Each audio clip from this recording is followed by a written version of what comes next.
Hello, and welcome to another episode of Seddon and Lacey's Comic Stash. And it's one that's been in the remit to be done for a very, very long time. But both of us had not started reading this until recently. Mine helped by a certain TV adaptation of it. I would jump in on that as well and say Netflix, I think, has done a lot of favors for me with this, and hopefully a lot of favors with an audience that might not read it. And it's a very popular series, so a lot will have. But thank you, Netflix, for redirecting me back to this, which I have started about 8 million times and never really got that far into it. And having a TV show coming out pushed me back to it, and I'm so glad it did because I loved it this Yes. time much more than I've ever done before. So this is the first of a multitude of parts because we're not doing the whole fucking thing yet. No. One, we We are haven't read the whole thing yet, which we can blag it. But I mean, to be honest, what happens between issue 9 and I can't remember. I think it run to 84, I think, was yeah. the last one. Then a lot of that would be guesswork for me, and I'm not Yeah. entirely sure I'd get it right. So we are covering Sandman and Trade One. Preludes and Nocturnes. Yes. But before we gush, we'll go to our reading corners. By the way, I don't like the word gush, and I didn't realise how much I didn't like it until you just said it. And you said, I almost sent a shiver down my spine. So let's never gush again.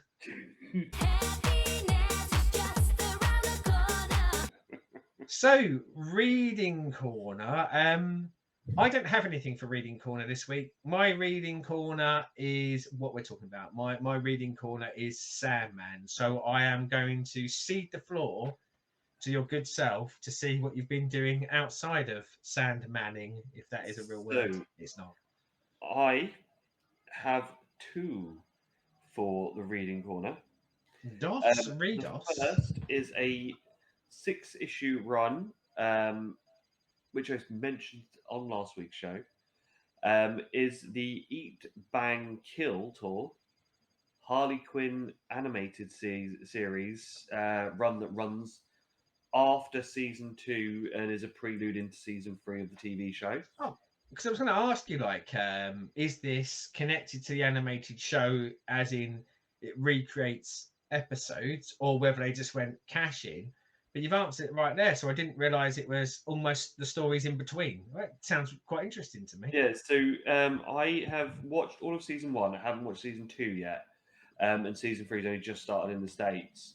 But I saw this it was on the front page of DC, and I was like, do you know what? Fuck it, I'll give it a go. And I read this before watching the TV show, and it made me want to watch the animated straight away because I've heard great things I about the animated show, and I missed it when it was on over here. I missed the season 1, and then I missed season 2. I'm hoping to do a catch up in the not too distant future, because I think season 3 is about to release over here, isn't it? I Or has think it? yeah, January. I know it's just started Okay. in the States. But yeah, this is just funny. This definitely not for kids. Loads of swearing, loads of inappropriateness. Um, Harley and Ivy just like a proper loved up couple and can't keep their hands off each other. And it is more about them two and the other cast of rando characters that they've come from with. It's like Cheetah's in it. Oh, what's his face? Clayface is there.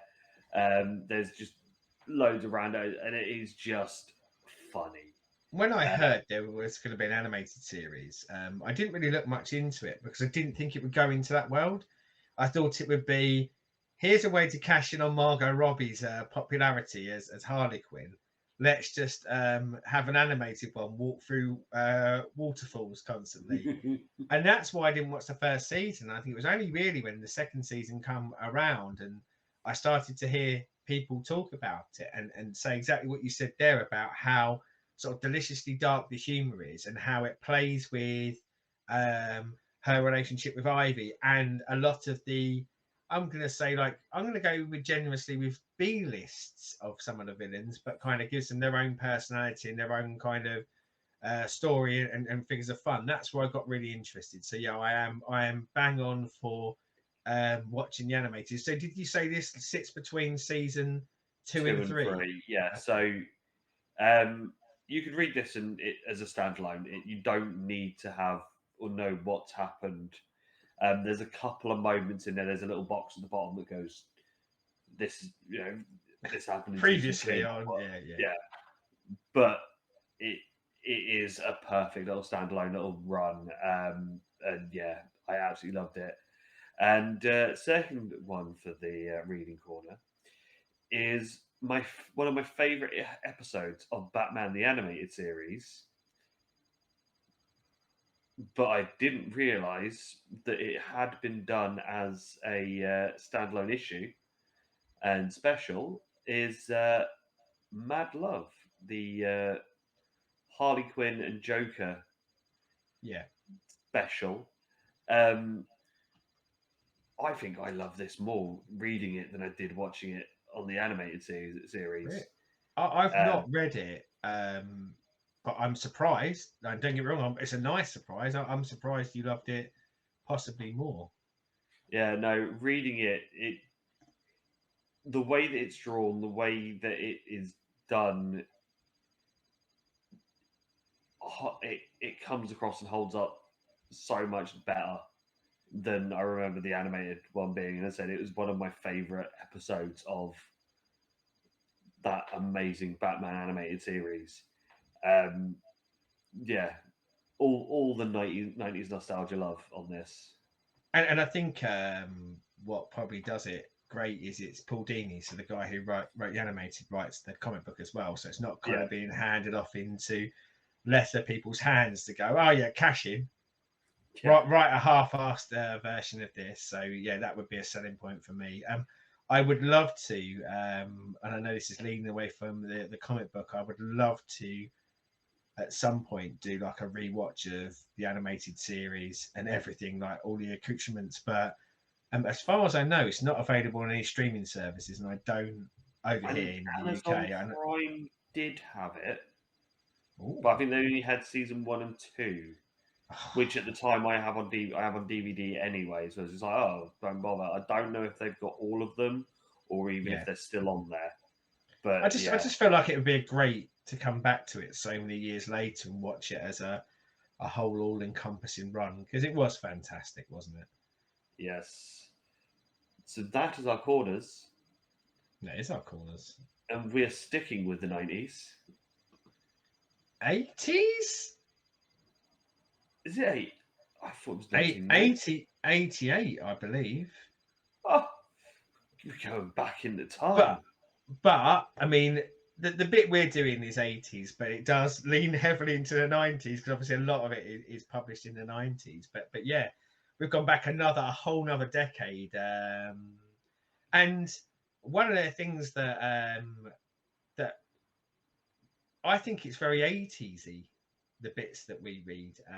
So we cover I say the Preludes and Nocturnes, and to equate some of this to the TV show, to a large part, it's most of what we see in the TV show. Like, well, sorry, every story in this is encompassed in the Netflix TV season. But I think this is quite deliciously 80s all the way throughout, and it makes sense because it was being done at the time. But this is the story of Dream of the Endless, and I say it's Dream of the Endless because if you're watching this, you've probably read it and you don't need that. But you know, you might be a comic book reader and you might think of Sandman as something else. Like there were other Sandmen in the DC universe. The most notable one being Wesley Dodds, who was a character from the golden age of DC and still utilized kind of right up to this time. And he had a dream gun, although I'm not sure if it's called a dream gun, it might be called a sleep gun, and he had a gas mask. Very, very different. So I was buying comics when this come out. This comes out about 2 years into my buying comics. I'd found a comic shop at this point as well, so in theory, this was available to me. I did not buy this at the time because it didn't look like anything that I would buy. So Yeah. the covers were very different. I was following my shiny Marvel superheroes at the time, but I do remember seeing it on the shelves in my comic book shop, and I was intrigued, but I more thought, oh, this might be something my brother would like because he was a bit older and a bit more gothy. And wanting to reject anything that my brother might like, and that's probably one of the things, one of the reasons why I didn't grab it. But yeah, to kind of bring us up to where we are, DC starts publishing a series called Sandman, and it is an original story with original characters. Neil Gaiman is the writer for this, and I don't really know why, but they kind of went, here's the keys to a kingdom, here is a character name, go and do your thing. Yeah. And I think, not to give too many spoilers away, I think that's one of the things that really benefits reading through this, and I presume like the later volumes, because it remains loved and popular throughout, is here's a creative person allowed to play with their own toys of their own creation, and some toys that aren't theirs. Yeah. Certainly we get that in part of this volume, but that key of going inside a mainstream company, DC or Marvel being the two mainstream ones, it almost feels like a creator-owned book, doesn't it? Yeah. This is his universe that he creates. See, I'm trying to think what had Gaiman done prior to this. I think he's done some 2000 AD. I think prior to this, and also he's done Miracle Man, Marvel Man. Yeah.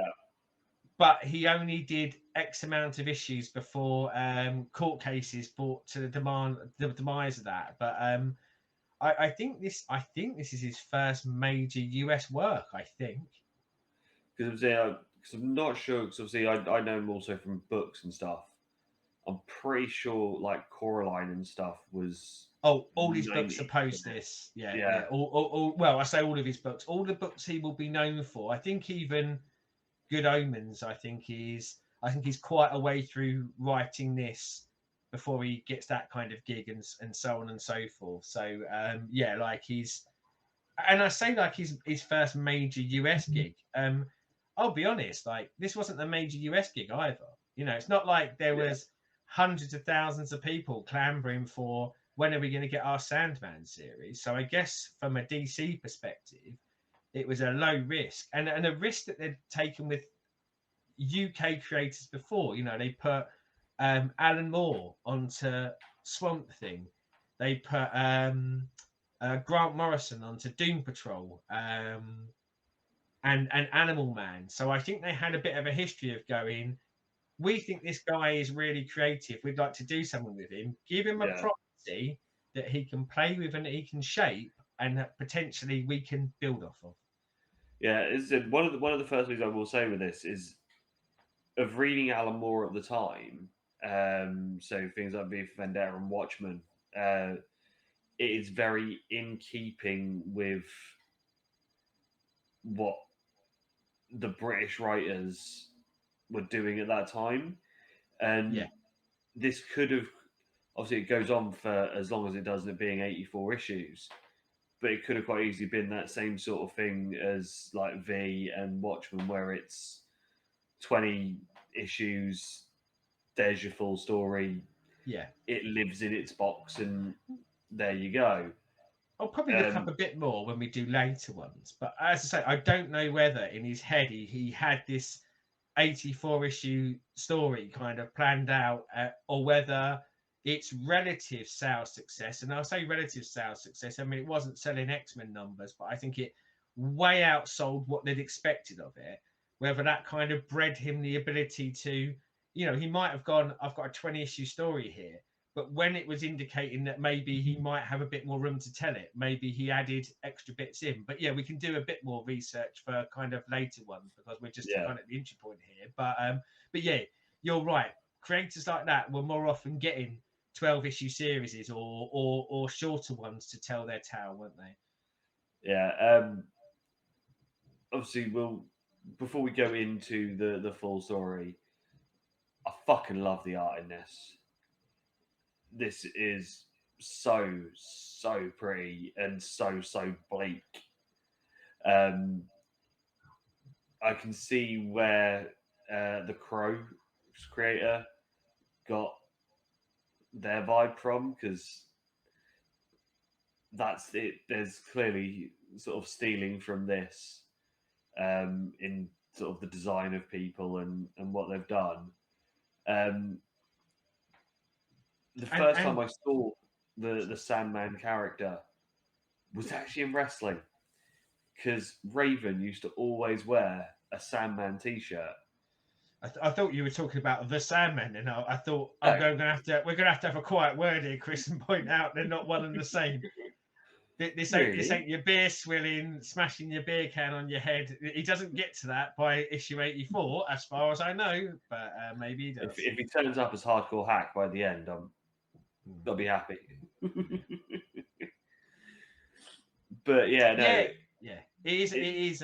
He fits like a cultural phenomenon that was happening at the time. But when I say that, I think part of this kind of pushes that cultural phenomenon as well, doesn't it? You know, like as you say, he shows up on t-shirts and things like that, and grips a world, grips a age group that were looking for something that makes them feel like it was speaking to them, and it really did, didn't it?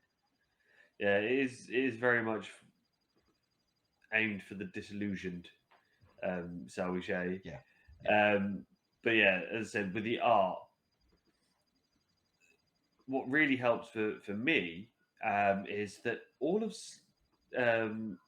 Sleep's or Dream's text is white on black, which is someone that's dyslexic, very good for me, because I have everything on dark mode and all on computers. Loving that. Um, but as I said, visually, this is unlike a lot of things. As I said, it's got that. It does have a little bit of a look of, as I said, like what Alan Moore was doing as well at the time. Yeah. But it's still, it's like that, but it's the unique goth version of it.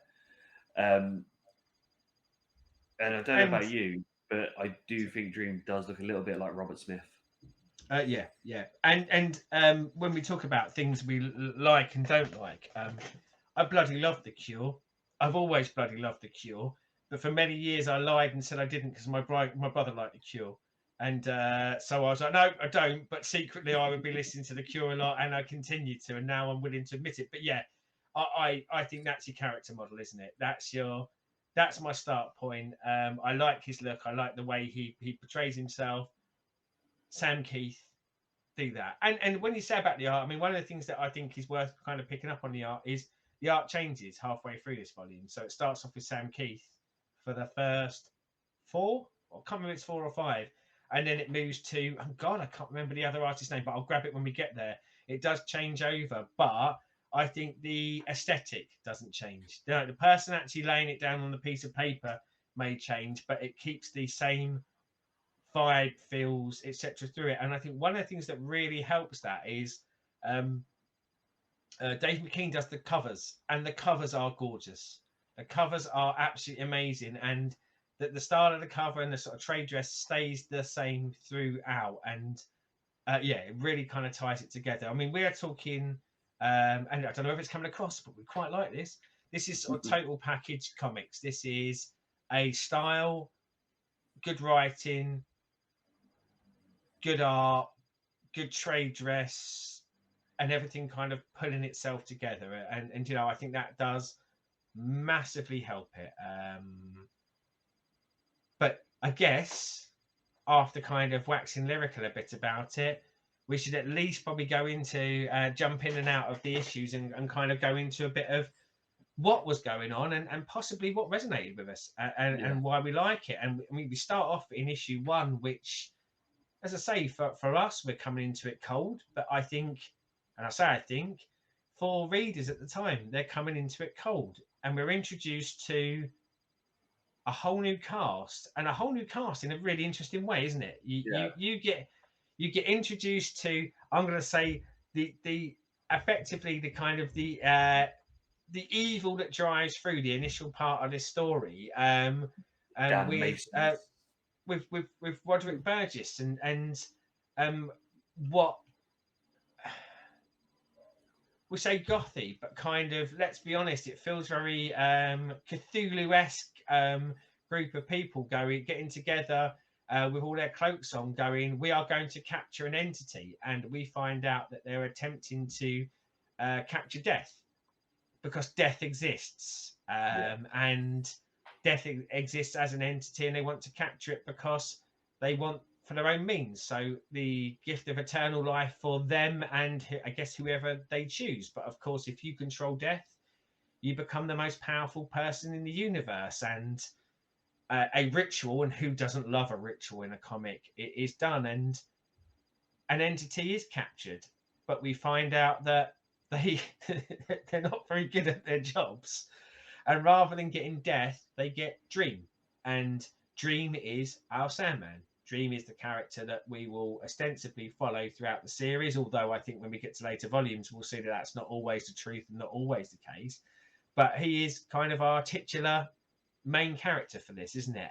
But we get introduced to his Robert Smith kind of ways by him being captured and held. And you see a passage of time over this first part of the story where Dream, even though he is not the person that they wanted to capture, they still see the power in being able to use Dream, to potentially unlock his secrets and to maybe encourage death in or do stuff for them. But Dream will not and does not interact with them. And you get to see Burgess and his kid, you get to see them age, and you get to see the toll that it takes on the cult. You get to see his wife.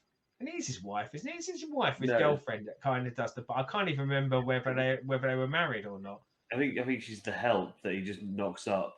Yeah, he's a bit on the side, isn't it? But through this as well, you're starting to see things that will pay off both short and long term. You start to see the impacts of what happens when Dream is captive. You start to see that there's for want of a better term, a sleeping sickness. There's people who don't wake up. Lots of people are no longer dreaming, so it's having an impact on their life.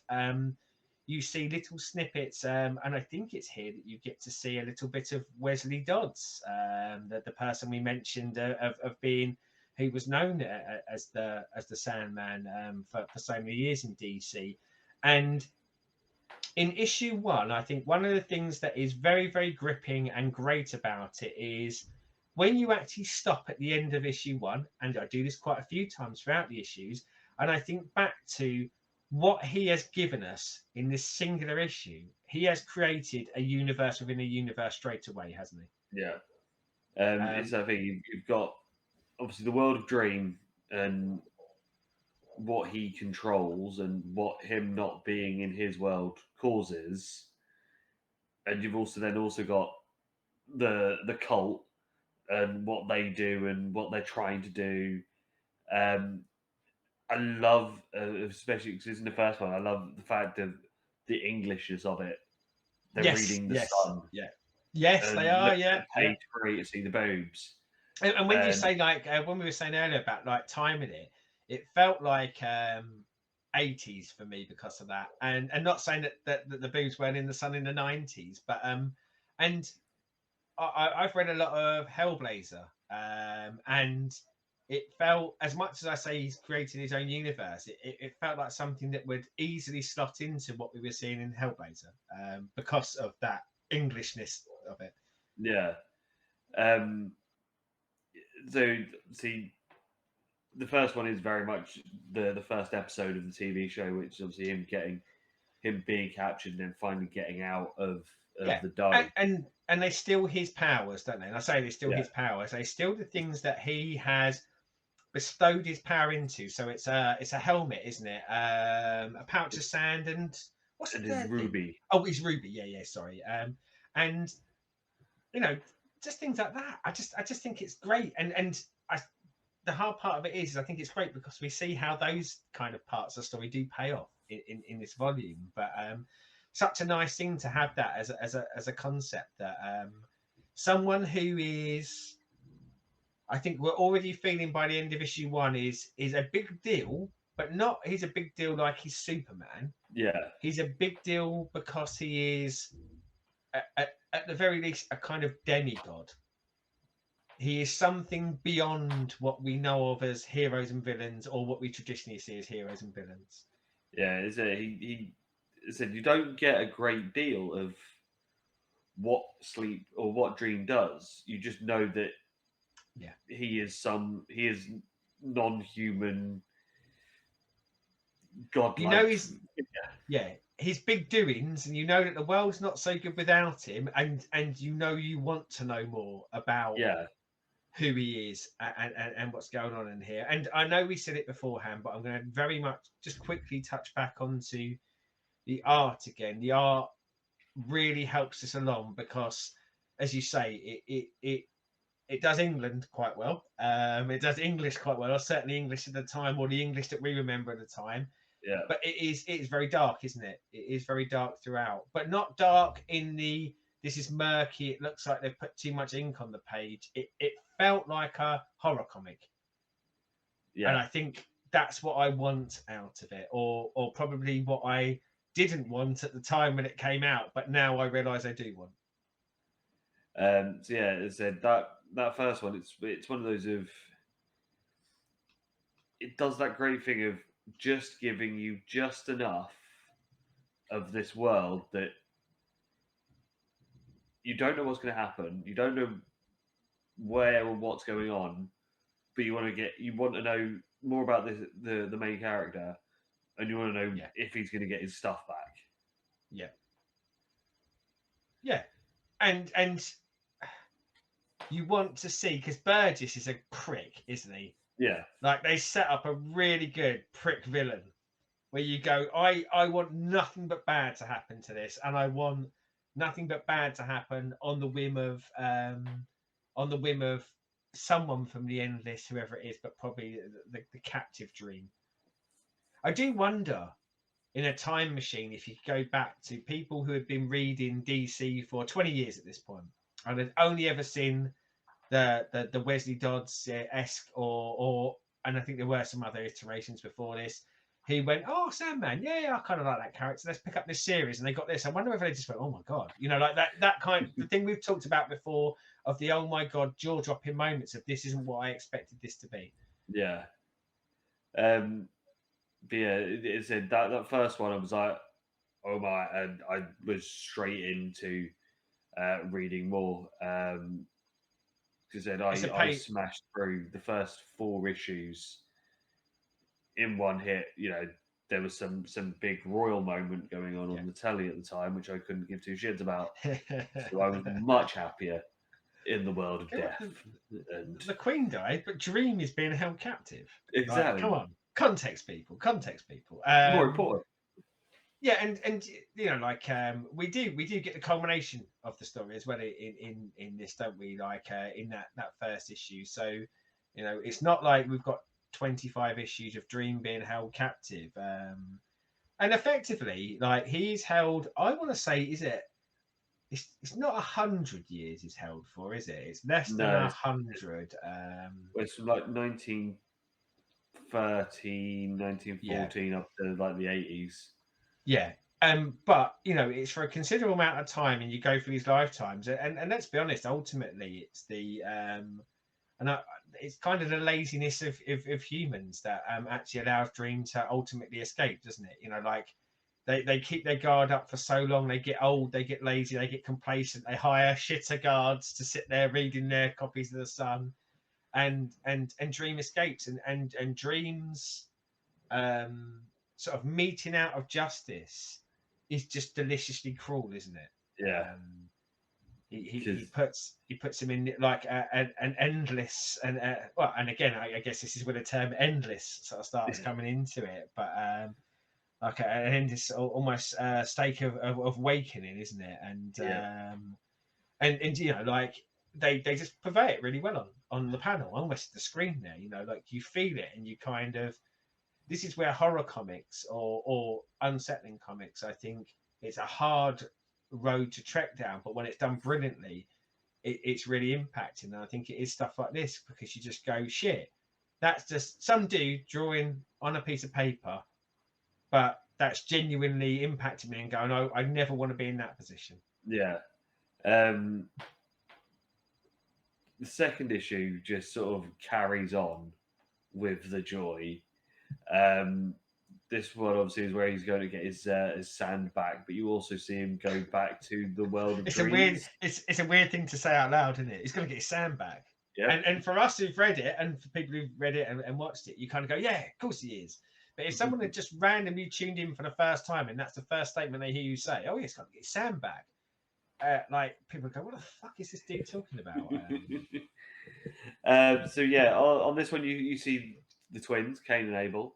By the way, exquisite. I'm jumping in straight away on Cain and Abel, beautifully done. Like yes, we talk about world building. So in the first one, you're dropped in and you feel like, oh, he's going somewhere with this. Like he's got an idea.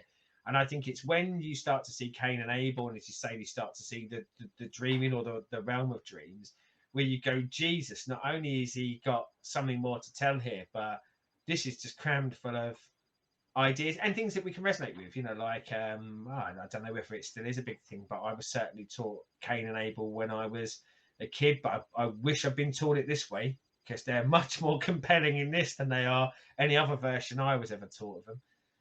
Yeah, having to get killed every day just to come back, and remember, dragons or was it gargoyles' names have to begin with a G. Yeah.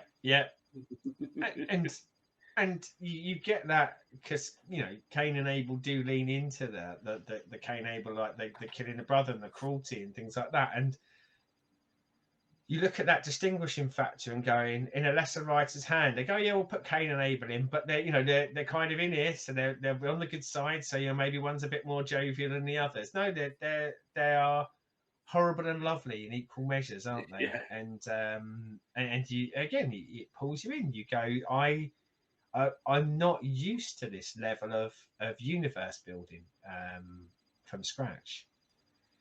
And it's where you start seeing that Dream needs to take part of himself to get his power back, which obviously he gave to as Gregory, the original gargoyle. And you also, it's the first time you see the trilogy of witches, or the Witches 3, or whatever they're called. And again, like stuff that we are used to seeing. So we're used to like the tale of Cain and Abel from biblical stories.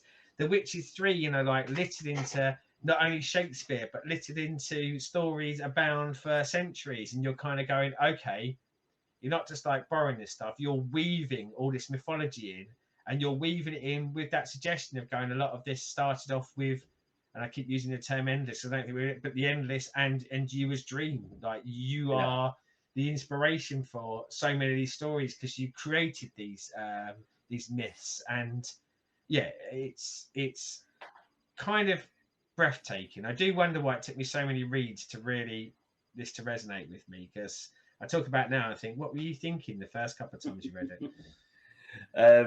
And again, with those, it is a little bit old hat as such for them to be like, there's the nice looking one, there's the slightly weird looking one, and there's the evil witch looking. But it's things like that. They do it so well as well. But I mean, that's how they would have been portrayed, isn't it? You know, like, and I'm not even doing that. Well, in the 80s, but that's how they've been portrayed forever.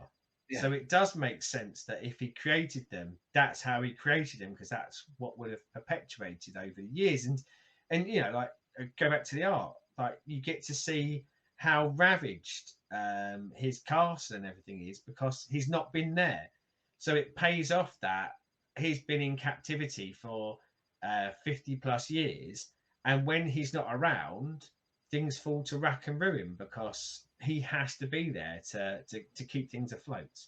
Yeah, This is also where you see the librarian for the first time, Yeah, and he finds out that the world of dreams has gone to shit, and also the horrors that have happened on Earth whilst he's been away with the sleeping sickness and people not yeah. sleeping and stuff.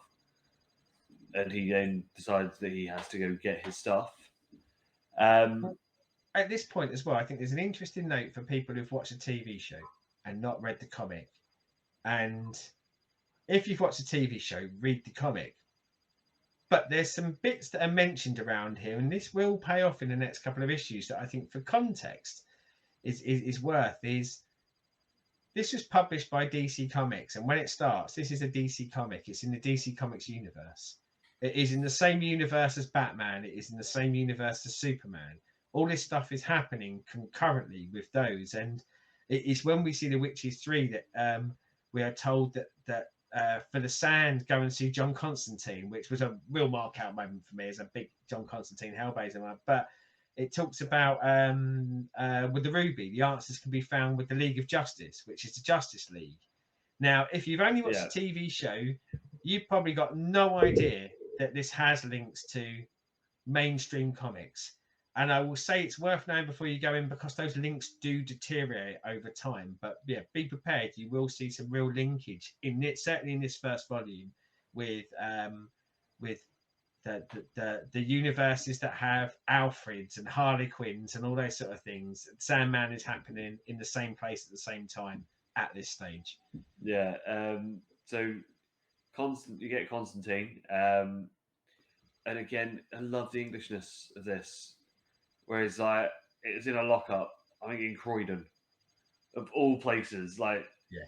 anyone outside of England will have Yeah. no fucking idea For context of Croydon is. of our international viewers, Croydon is what I believe is known universally around the world as a shithole.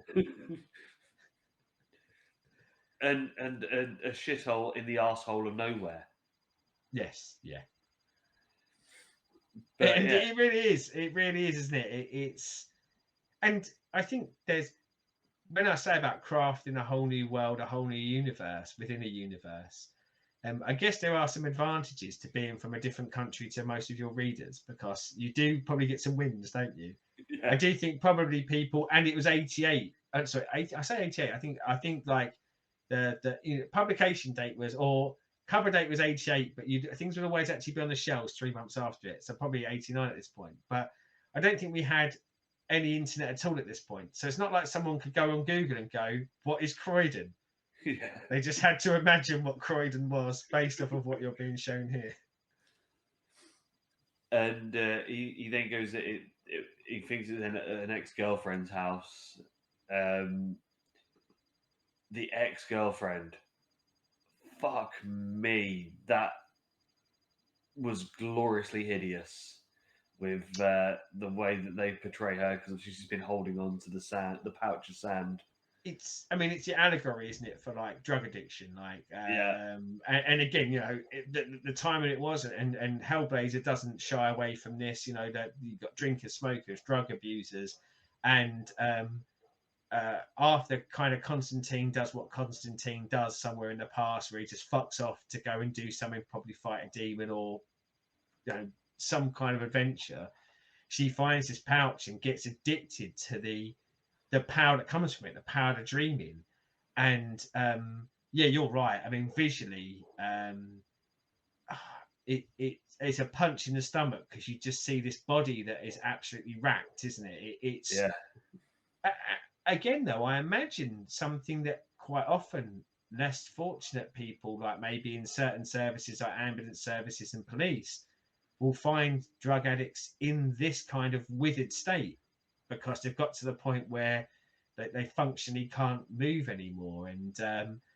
And where we say it's linked to John Constantine, if after reading this, I think a lot of people, if they like this, they would want to go and find some Hellblazer. And I would say stylistically, it's a very long series. Hellblazer runs for about 300 issues ultimately, and there are swings in kind of what it does. but a lot of its styling, certainly early doors, lean into this. Lean into that kind of very dark, gritty horror, and body horror in the case of this one. But yeah, no, it was that thing of like, oh my fuck.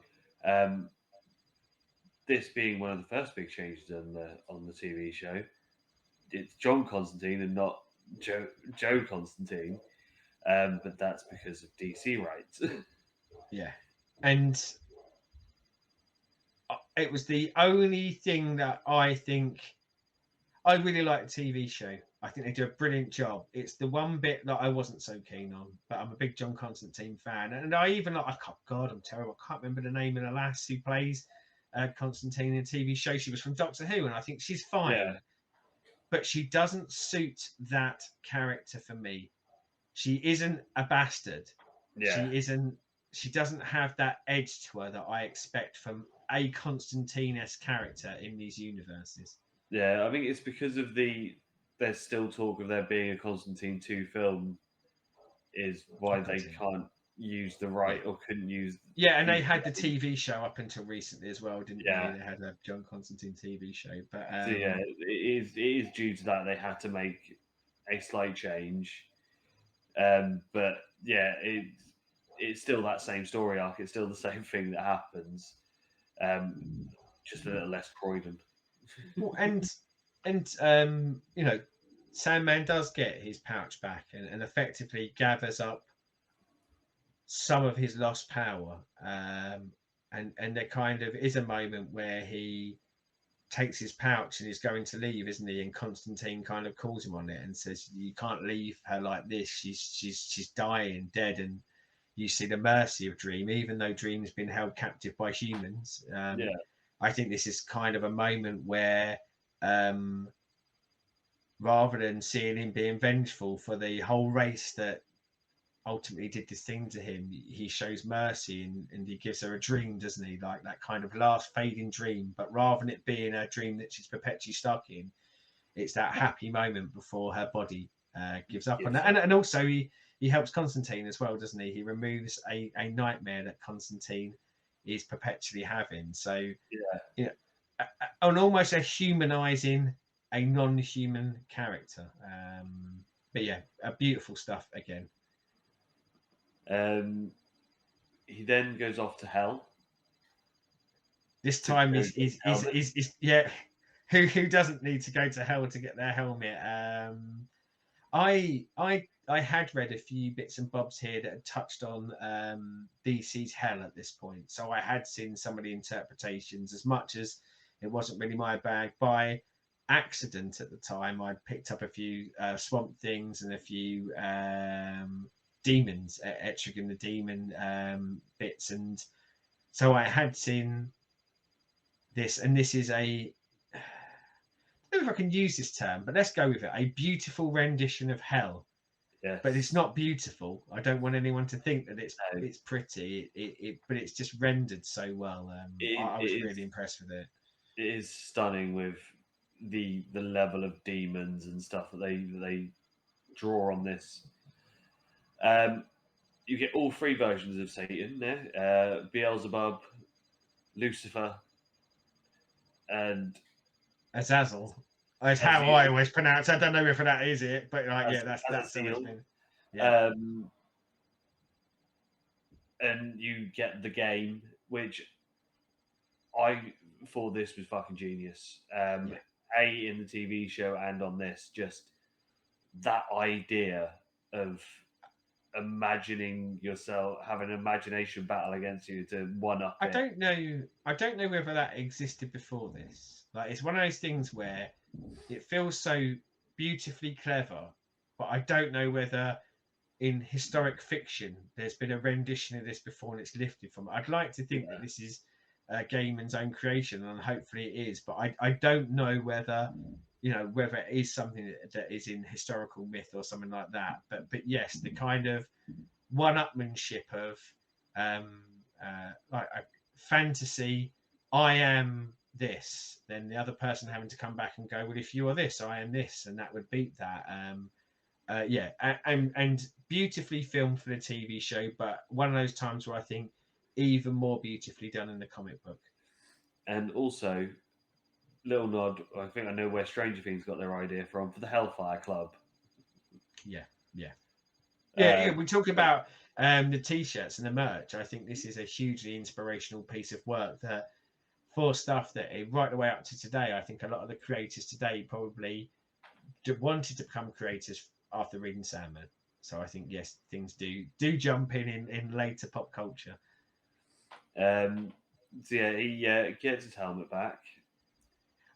But I mean, before we jump onto that, I mean, I think even in this, there's a moment early doors, isn't it, where he's being walked through hell, and he's introduced or kind of walked past a woman or a female figure that clearly he has to some degree or another wronged somewhere along the time, or certainly she Yeah, feels he was wronged and was in hell. And we said about like last issue the humanizing of him, but kind of here I feel like we saw a bit more of that detached aloof side. I don't know if it's because he's got a bit more power back or he's focused on this, but I think in a traditional comic you'd expect him to go, well, I better save her because we've got a connection from before. But effectively he's like, well, no, like whatever you're in you hell, did to get bitch. you here, yeah, whatever got you here.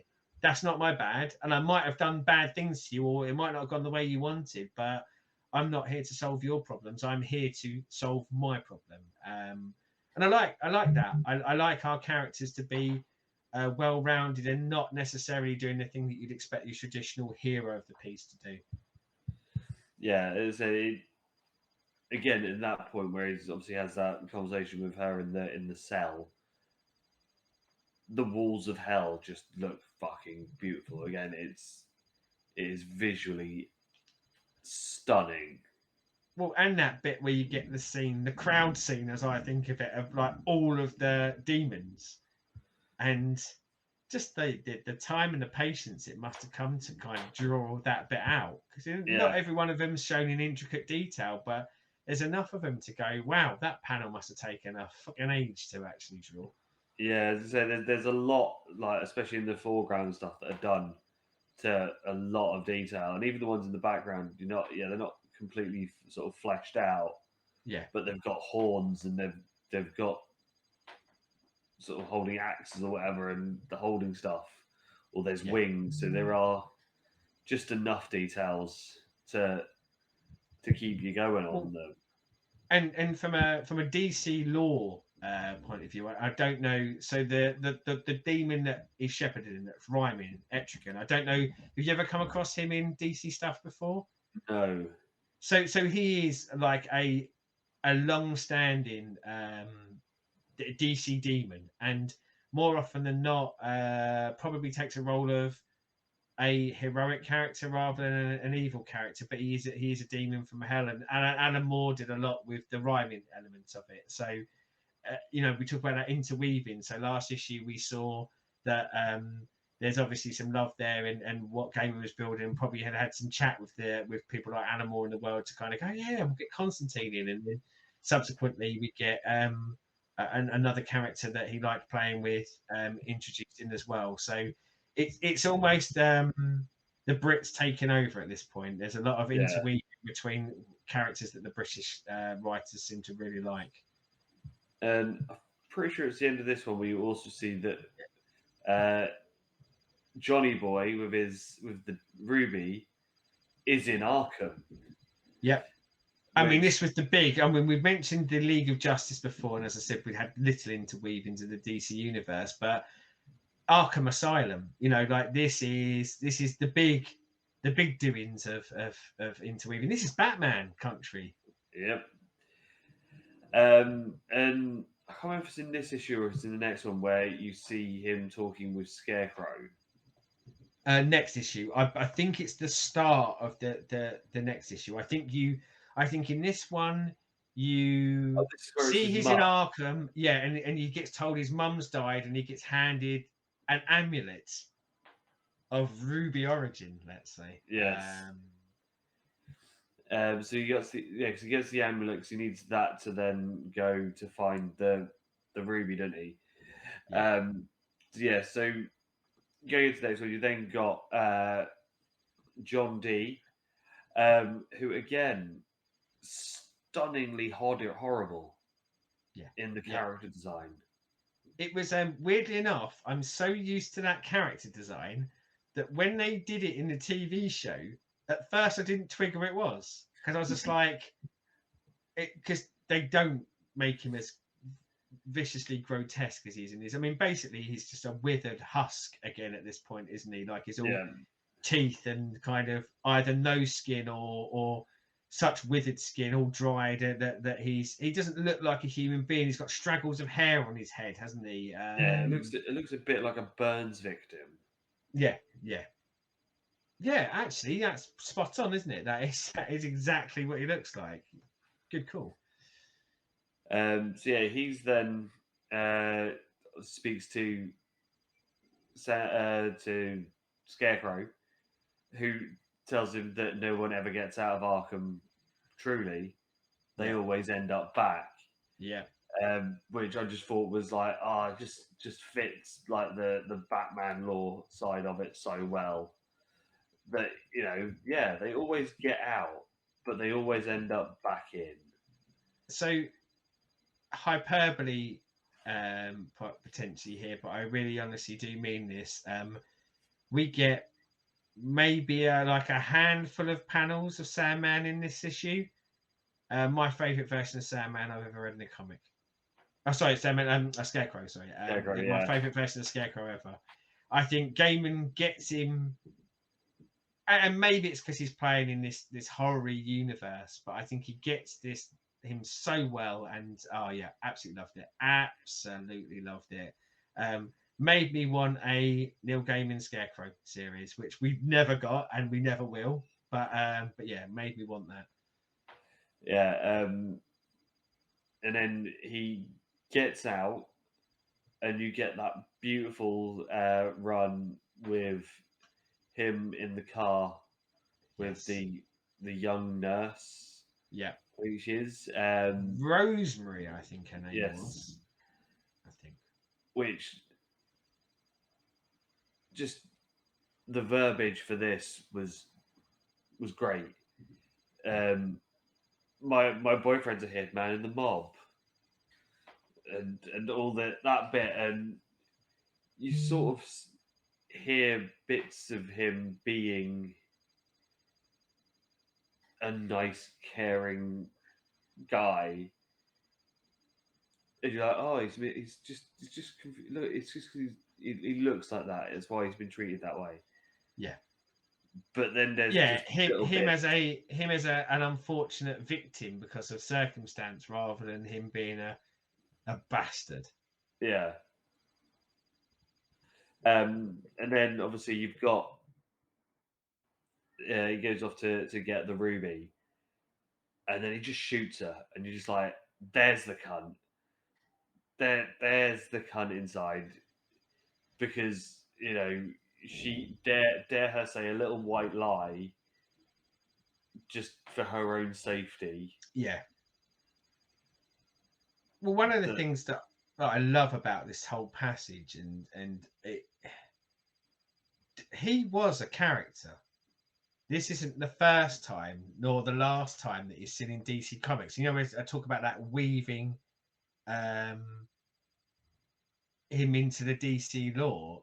Dr. Destiny, John D, is a long-standing C to Z list villain. Yeah. He's appeared for years doing crappy things. He never looked like this though. He always had like an amulet or a crystal that gave him power over things. And this is a great creator going, can I have this toy, please? I'm going to do something really brilliant with it. And they gave him the toy, and he took him from someone who probably would rarely have been remembered for anything, and made him into a very important piece of the long form story. Yeah, amazing stuff. Then the Dream finds his crystal. Well, let's not forget the Dream meets people from the Justice League as well. Oh, so yes.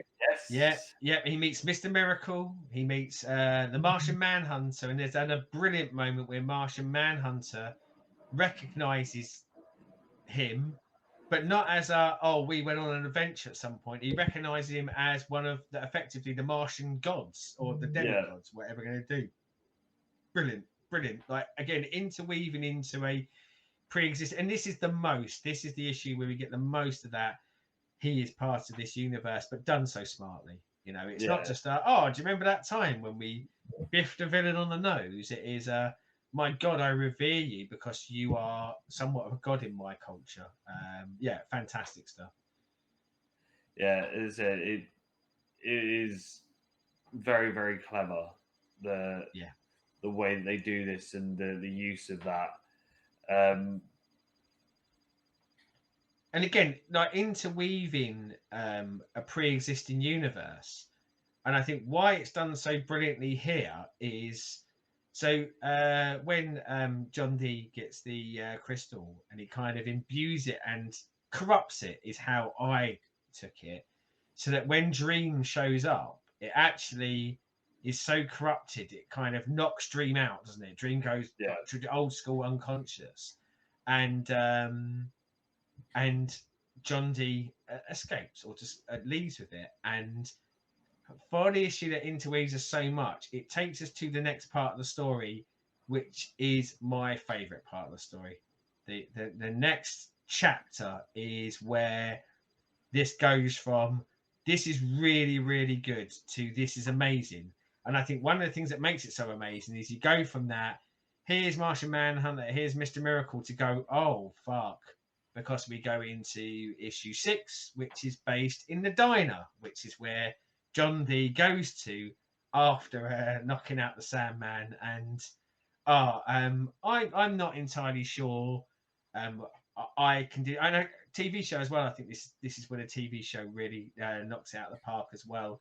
And having read this issue before watching the TV show a few times, I had no idea how they would do this in a TV show, but my God, they did it justice. I'm not saying it's as good, but they did it justice. But we drop into this diner where he's there, kind of in the back booth, getting his coffee, but it's a traditional what we see in TV shows galore, an American diner with like the waitress there being friendly to everyone. There's your married couple there. There's like locals. There's someone who you kind of think, oh, does he fancy her? There's the awkward lad and all of these people. And you're kind of going, why am I being introduced to all these? Like, what is this story I'm going to get? And the story you're going to get is they are trapped in this diner. And when I say they're trapped in this diner, like, they are there for, be it a day, a week, a month, a year. They don't really establish because there's no real necessity to it. But what you see is John Dee as a puppet master effectively impacting them and getting them to do the things that he wants when he wants. So there's no grand plan at the start. There's no, I'm going to make them all have sex with each other. But ultimately, at a certain point, he wants them to, so they do. And I want them to start hurting each other. But he kind of deconstructs them from the human beings they are to bearing everything about themselves to each other, including their darkest and worst thoughts, right the way down to their basest instincts, right the way down to their even baser instincts and their more violent instincts. And as a standalone comic, this, if we were doing a top 5 single issues, this might be in with a shout to being one of my favorite single issues of all time. Yeah. The thing I loved about this is the first quarter of it. It reads as if it's Betty's story. Yeah, because she's there being the, not so much the narrator, but it's, you're seeing things through her eyes, aren't you? Yeah, you're seeing her interactions with the customers, her interactions and stuff, but it's also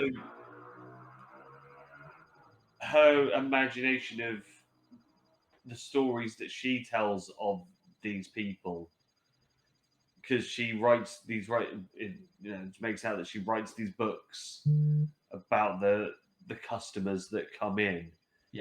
And this is fucking stunning. And again, it's another one where fuck it goes nasty, and it visually is grim in some bits, but beautifully grim. Impactfully grim, isn't it? Yeah. Never does it feel like it's being cruel for cruel's sake, as in it's not like you're getting a kick or you're supposed to kind of just gratuitously get something out of it because something shitty happens. It's all done with an intent and a purpose. An intent and a purpose, as I say, to show us at our best and to show us at our worst, and to show what can happen when someone manipulates us into doing the things that we wouldn't necessarily choose to do or want to do. And the absolute power corrupting absolutely, in effect, because of what happened with this, with the issue before. You almost are seeing that, like Dr. Destiny, I'll use that rather than John D for this, probably is at a power level where he could do some real damage, but he can't get away from his own petty cruelties of going, I'm going to do it to this small group of people because that's Nobody what I loved want me. to do. Yeah. There's little things that I really like in this. Is like the TV when they do them showing and watching TV. Yeah. And you've got the guy on the kids' TV show with the hand puppet slitting the wrists and going, "Remember, kids, don't slit across, slit down." Yeah. And things like that. It's just like, who thinks of this? But fuck me, yes.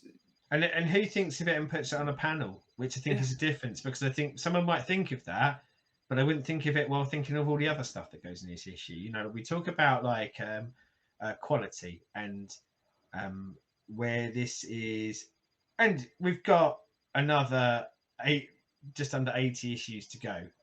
But if it gets anywhere close to this standard or maintaining this standard, I can see why it's considered one of the best things ever written in a comic book genre. If it gets better than this, then Jesus Christ, I really, really can see why, because it is, I was going to say advanced writing. It sounds like a really bad lesson that you might have to go to at school, but it's that difference. You know, we talk about it in a lot of the stuff we enjoy, movies, comics, books, music. There is a plethora of stuff made, and there is a varying degree of talent that the creators have, and that's not to be too mean to people who are less talented than this, because I like a load of stuff that is nowhere near the skill or the craft level that this has. But my God, I'm glad stuff like this exists. And I think these are, you know, we talk about tiers and lists and things like this. These are the sort of things that you want to put on a higher echelon and go, you can read a million comics have probably been released at a certain point, but these are the ones which you'd want to thrust into someone's hands and go, if you want to see the pinnacle of this as a creative form, these are the sort of things that are the pinnacle, because they do not just the main story, but they have so much going on in each panel and so many elements that enhance and advance what is that core story. And it said that you could even do this as a standalone of just an extreme of what corruption can be.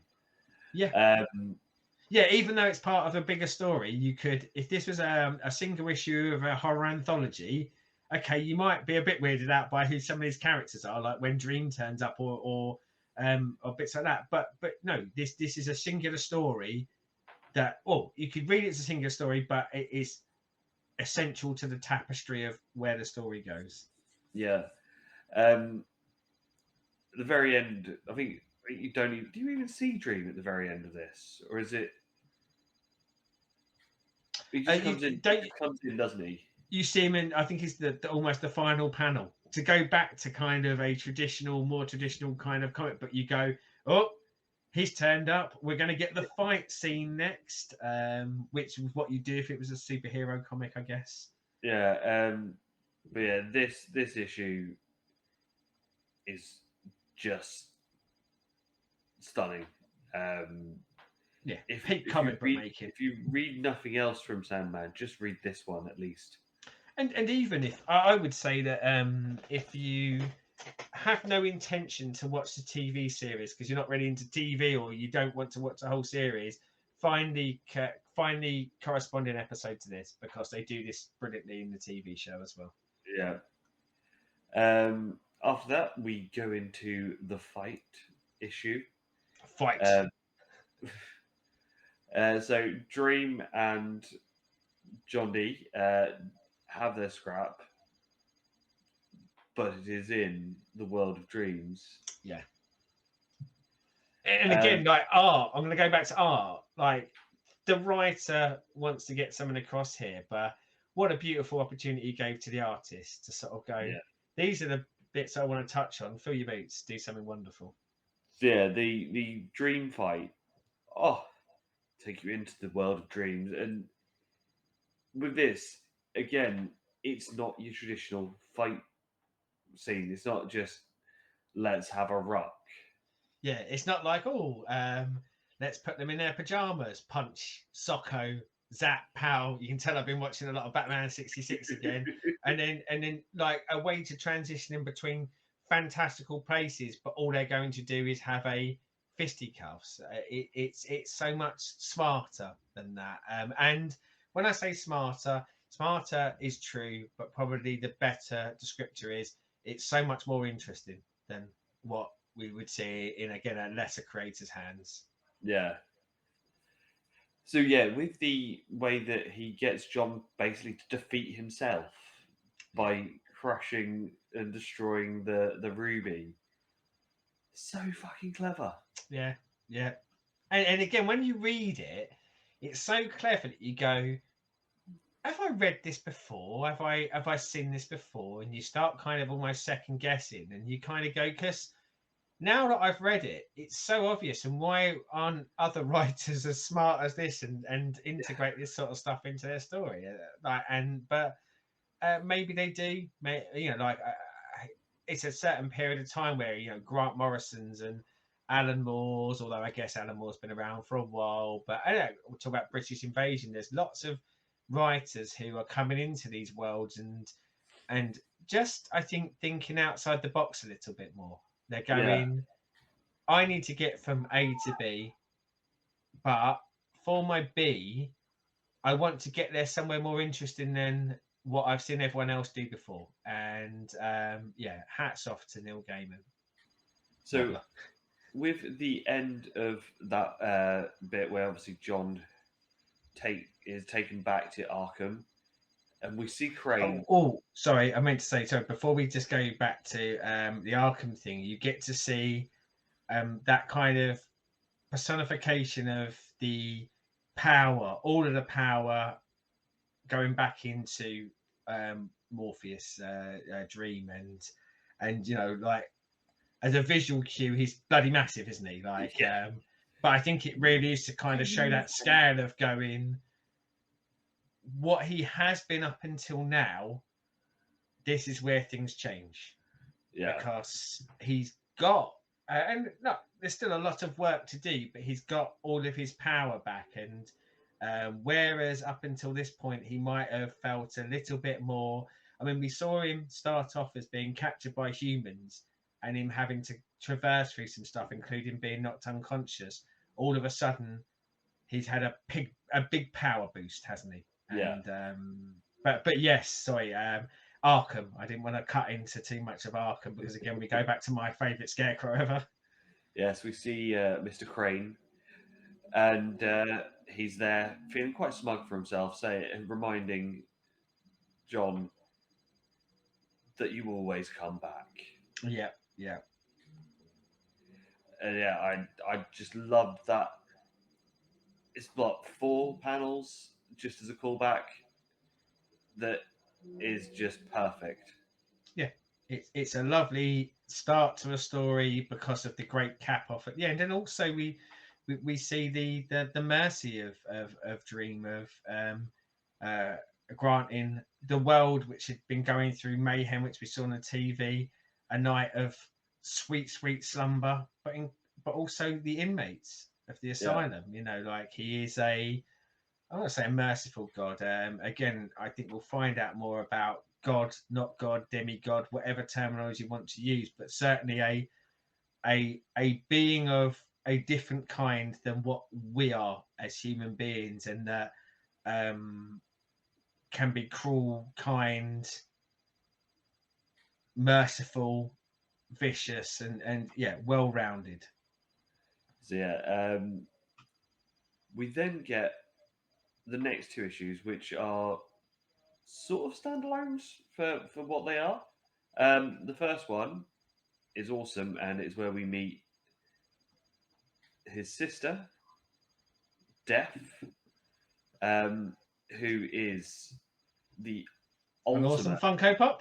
nice. Yeah, there's my girl.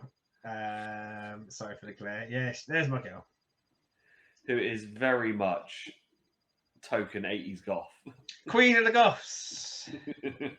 Talk about merch. I mean, I think probably she flogged more merch than any other character in this series, because I think this resonated with such a large part of the audience just by the look alone. But don't let the look and the merch undersell how great a single issue this actually is.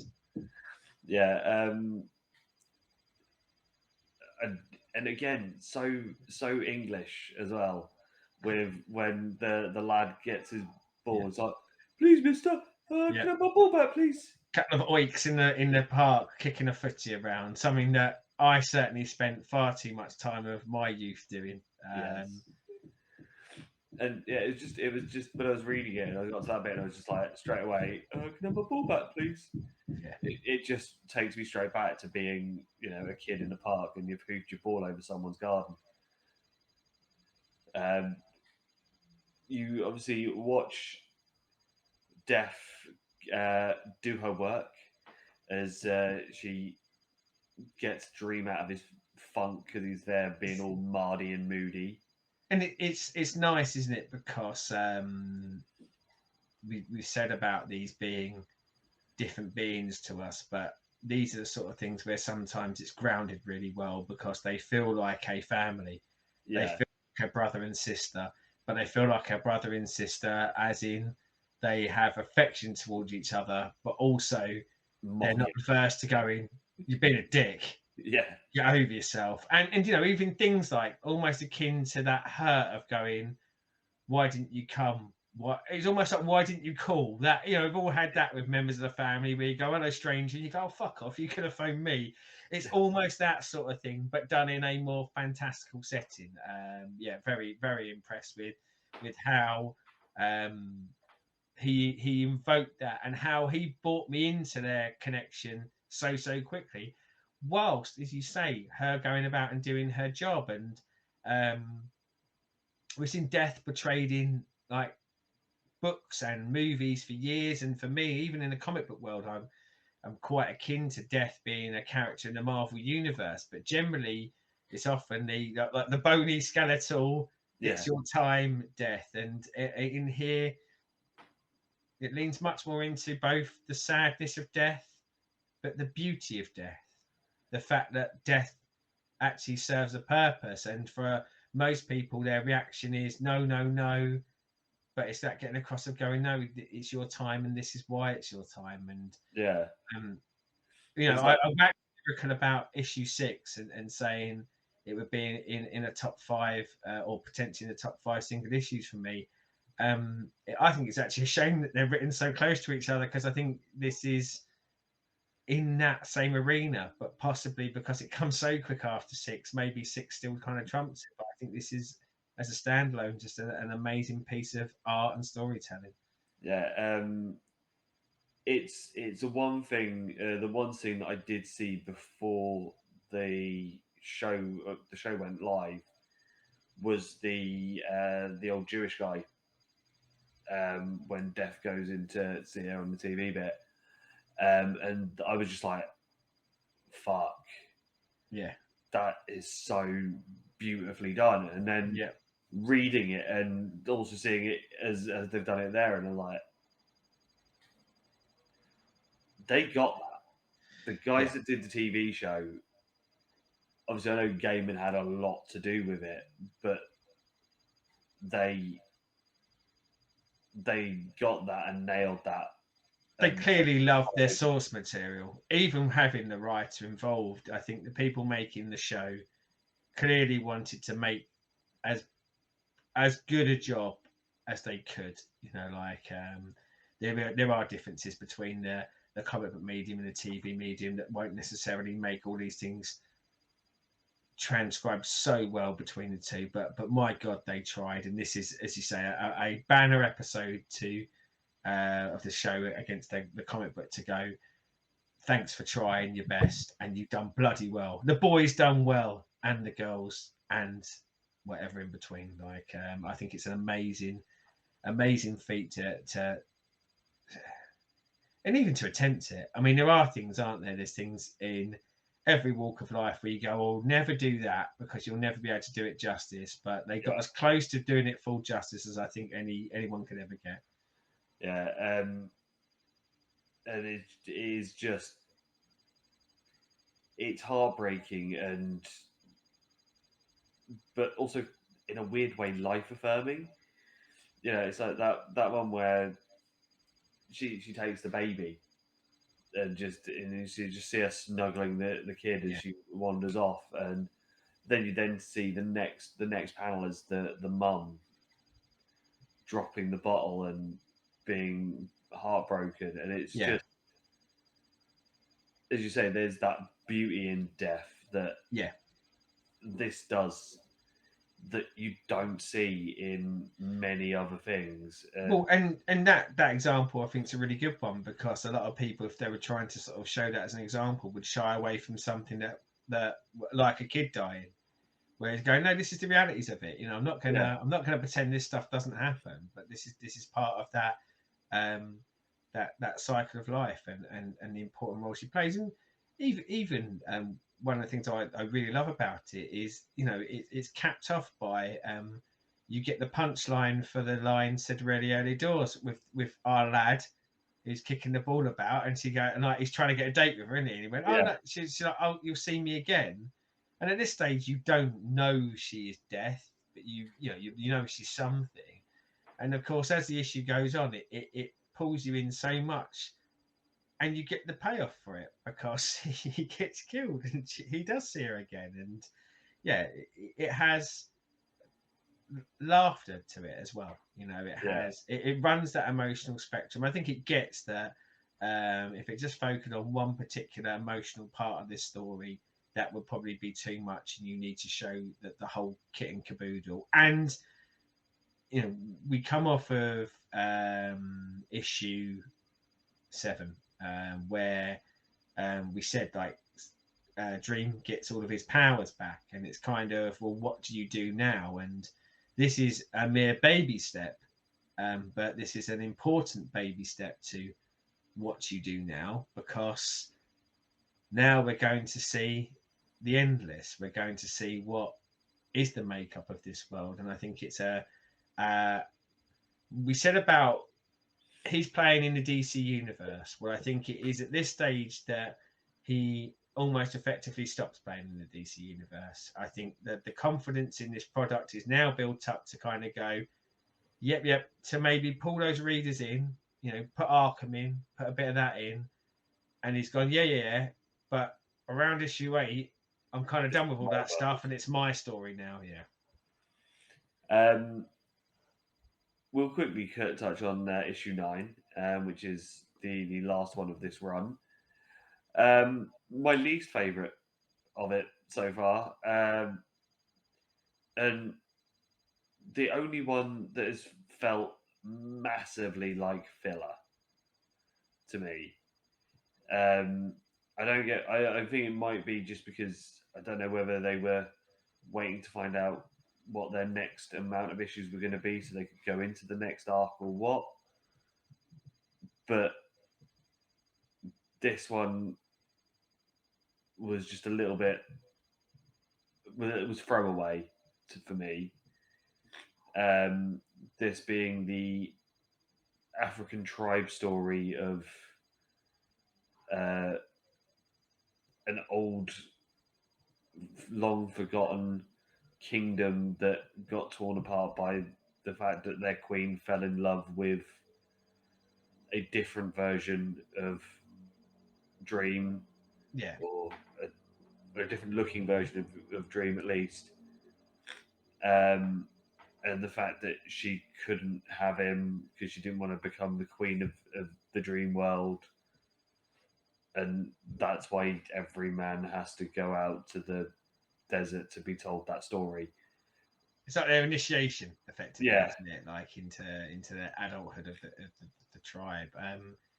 And one of the things I wanted to kind of touch on here, and we don't get this in a TV show, do we? I'm trying to No. remember. I think instead we transition straight into spoilers for something coming up, the William Shakespeare, or not the William Shakespeare, but the 100 Years story, the come back to meet in the pub and things like that. Like some of the criticism, and there's not a lot of criticism, it's quite low end criticism, but is that the TV show kind of takes a bit of a dip post post the end of the Diner storyline, where he gets all this power, and I think like potentially you could say that here, but I think this is partly what you're going to get. Like these are the stories that Gaiman wants to tell, isn't it? Like there'll be a set of issues that are a longer story, but he wants to touch on these fables, these allegories, these tales, because all of these are either going to feature Dream in some way or are created by Dream. And I think it's part of that wider tapestry that he's trying to get out there, which, maybe six single issues like this, or six single stories like this, when we've got to the end of the 84, I think you might look back at this more fondly and kind of go, oh yeah, like without these littered in to kind of remind us the importance he has in the universe, or any universe, whichever universe he's in,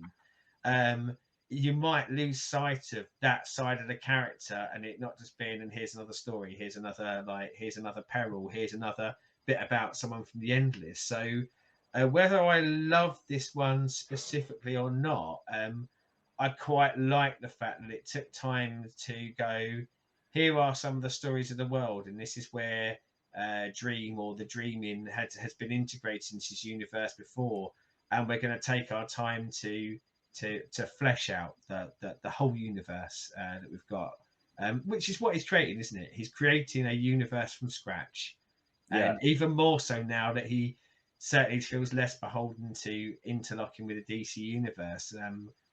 So yeah, probably my least favorite issue in the trade, I'll be honest, but I think one that at the end of 84 issues, will I remember it? I don't know, but I think there will be multiple moments like this where we get these single stories that just like I say, flesh out the wider universe a bit more, and flesh out his role in it. Yeah, it's obviously I know that the 100-year thing does come up here. I think it's at the end of the Dollhouse trade. Yeah, I believe so. Because Sarah's ahead of me on reading. I fucking loved that episode. I thought that was fucking clever.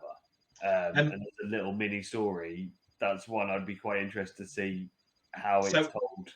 So I'm going to reread for this. I said I've tried this a few times, and I have tried this a few times over the years, and it's just never caught me anywhere near what it's caught me like this time. I've historically found Preludes and Nocturnes the bit that often used to turn me off. I like the death issue. I always liked issue 6. The rest never resonated with me so much, but this time it caught me, and it really did. However, I've read The Dollhouse twice before, and that particular is the story that really stands out for me. I really like The Doll's House, but I am going to read it again anyway for this. But I've never read Beyond the Doll's House. But yes, I think you'll very much like that part of the story coming up. I think it is. I talk about spreading wings. I think that is where the confidence, the faith, the company probably put him in at this point and allow him to do what he wants. And I think you start to really, really see that in the next trade and onwards. But God, that's to come. And I So, don't think it'll take us long to get to it, because I think you're yeah. quite keen to read, aren't you? And I like to read more, and I'm quite keen. I just need to make sure that it fits in my spreadsheet of things to read. But I'll probably bump it up a bit and get through that in the next couple of weeks, so we're not too far between our Sandmans. Yes. Well, obviously we do have, because we forced ourselves, and if we say it now, it has to happen too. We are doing Nightfall 2. That is our next big read, and then we will revisit Sandman, What is it called? Night Quest. Night Quest, yeah, and then the final one's Night's End, isn't it? Yeah. Yeah. So that will be the next big read. Yeah. But once that's then done, we will be back with Sandman, and we will do Dollhouse. We will more than likely go through the whole thing, trade at a time. Yeah, I'd be surprised if we quit at any point, because Well, you're loving it. I've bought all 4 of the new Yeah. Black Label editions. So I've got I to read. want I want to read it. It's on my thing that I haven't read that I should read. It's my number one. But so yeah, we will do it. We will sort of cover this off. And you know what? We're going to beat the TV show because it still hasn't been given a season 2. Really? I thought it Yep. had. Yep. And I goddamn hope it does, because I really want to give them a pat on the back for what they did with season 1. I think if that's all we ever get, brilliant, well done. What a shame if we don't get more, considering some of the bollocks that's given second seasons. One of the talks about it, and you know, like insider sort of talk about TV and things like that, and who really knows, but there was a lot of talk that people didn't watch it how they normally watch TV shows. So I think often they sort of see something drops and people binge watch it. Whereas there seemed to be, certainly stuff that I've read said that people were watching this in a binge watch, all released at one time, but watching it over an extended period of time. Yeah. And so they haven't quite got the figures for it yet.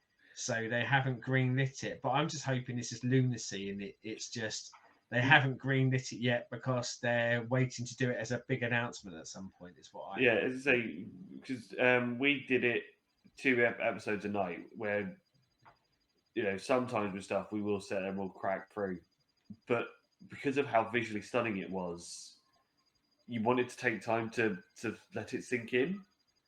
We definitely did when watching it. So it wasn't one of those of just like, oh shit, I need the Marvel universe style of, but I need the crack at the end to get me into the next one to see what the crack at the end of that one is. It just, every episode was just like, oh my fuck, I need 5 minutes. Just Well, it's funny you should say the Marvel stuff, because and again, I know I potentially tiptoe into condescending prick territory when I do this, but just for clarity, I like a load of the Marvel movies. I love Marvel comics. We've covered that a lot. If you're only ever going to watch one TV show based off a comic book, make it this one. And I love WandaVision. I talked about Paper Girls recently. I love that. But if you're only ever going to watch one TV show based on a comic, please make it this one, because I think like the Marvel stuff would often lean into kind of the more popcorn side of it, which has its place. It's all fine and good. This is brilliant, and I don't think it will get anywhere near the audience that I'm trying to think of one like that Hawkeye got. And what a shame, because whatever my personal thoughts and feelings are on the Hawkeye TV show, it's not this. And I go back to comics. If you watch the TV and the movies, and we've talked a lot about how it doesn't seem to transpose too much into people picking up comic books and reading them. yeah. But if you are also going to pick up a comic book based off of a TV show, make this one the one that you buy the comic book for. There are others that I would also add to that list as well, but Walking Dead being a prime one, because I think it's better than a TV show. But yeah, read it, watch it. It is great. There's a reason why it's so revered, and it might have taken me longer than it should have for it to resonate.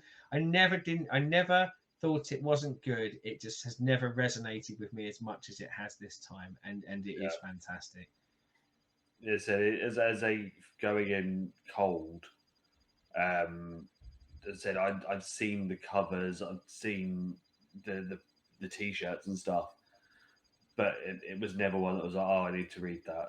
It was one of those of, I know I should because it's seen as Grail, but I didn't have that inkling to go and do it. Watching the TV show was the point where I was like, yeah, I'm reading this, and literally, I because me and Tara fucking loved it.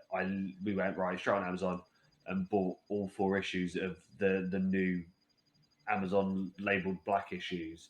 So it's all of it is 4 big books instead of the multiple different versions. Because that's the one thing I will say, there are fuck tons of different versions of this. There's only one version as far as I'm concerned, and that's the trades as they were released at the first time. Like, there's 2 versions. There's the trades, and there's the beautiful Absolute Edition hardcovers. Other than that, all the rest is just fluff and nonsense and shouldn't be touched. What about the 30th anniversary versions of the original trades?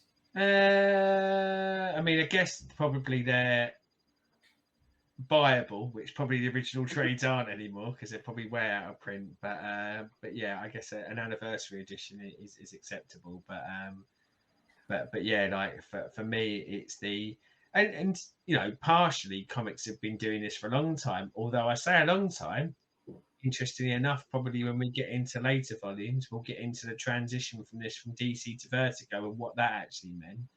But it was things like this that really pulled the world into trades. There'd been trades, there'd been collected editions before, but this writing for the trade, here is the story that I'm going to tell over 7 issues, because when this is collected, it will make a beautiful, almost, if you were releasing a novel, this is where you do the first novel before you go on to the second one. And this was kind of a real master of its craft. And there's a reason why Preludes and Nocturnes are the issues that it is. There's a reason why Doll's House are the issues that it is, because I feel like he designed it that way. So that's the way I'll kind of gravitate towards it. So, as I said, we will be back with more Sandman. We will do the rest of it. Yeah. Night Quest is coming. It's only taken us a year, but we have made sure that we're going to do it. Yes. And shall we announce it now that for Halloween, we will be doing a Halloween special of the Stash, where we are doing some spooky comics. Yeah. Or possibly not spooky. Like, the concept will be spooky, wouldn't it? But we want to read kind of a couple of single issues from like DC and Marvel, because we've got the DC Universe Infinite, we've got the Marvel Unlimited. But just kind of Halloweeny based, and of course Halloweeny based may be like the spookiest issues you've ever seen on there, or it might just be like that kind of equivalent of remember that time when Frankenstein met Captain America. It could be something quirky, but we're gonna try and hit up some horror Halloweeny specific issues. So if you've got time in there, as soon as this goes up, because turn around behind the curtain, we do record in advance. So obviously if you have any, get them in quickly. And if you get them in after we've recorded, we can hold them for next year. We might have the good thing about Halloween, it comes every year. It does come every year. That and Christmas, 2 wonderful things that we get every single year. Exactly. Yeah.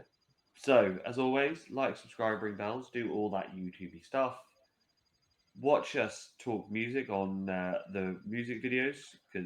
Chris, for anyone watching at home who doesn't realise, I've injured my arm, people, and I don't really know how. That was a really bad mistake, trying to move it repeatedly. That hurt quite badly.